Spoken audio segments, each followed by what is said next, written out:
అబోజ్మడ్లో జరిగింది బూటప్కు ఎన్కౌంటర్ అంటున్నారు వామపక్షాలు, పౌర హక్కుల సంఘాల నేతలు. అయితే నంబాల కేశవరావుని ఒడిశా ఆసుపత్రిలో పట్టుకుని కాల్చి చంపేశారు అంటున్నారు వామపక్షాలు.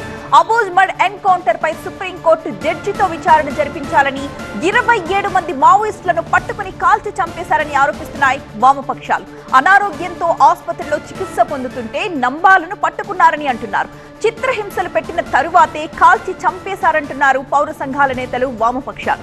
ఆపరేషన్ కగార్ నిలిపేసి శాంతి చర్చలు జరపాలని ఆందోళన చేస్తామంటున్నాయి వామపక్షాలు, పౌర ప్రజా సంఘాలు. దీన్ని మేము ఇది ఎన్కౌంటర్ అని చెప్పి అనుకోవటం లేదు. ఇది ఏకపక్షంగా పట్టుకొని వాళ్ళని చిత్రహింసలు పెట్టి పోలీసులు కాల్చి చంపినటువంటి సంఘటనగా మేము భావిస్తూ ఉన్నాం. నంబర్ల కేశవరావు గారిని ఆయన ఆరోగ్యం బాగలేక 71 సంవత్సరాల వయసు, అనారోగ్యంతో ఉన్నాడు.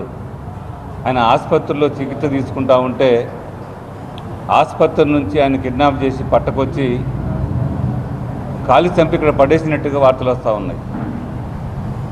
అందుకే ఈ ఎన్కౌంటర్ని బూటకపు ఎన్కౌంటర్ అని చెప్పి అంటున్నాం.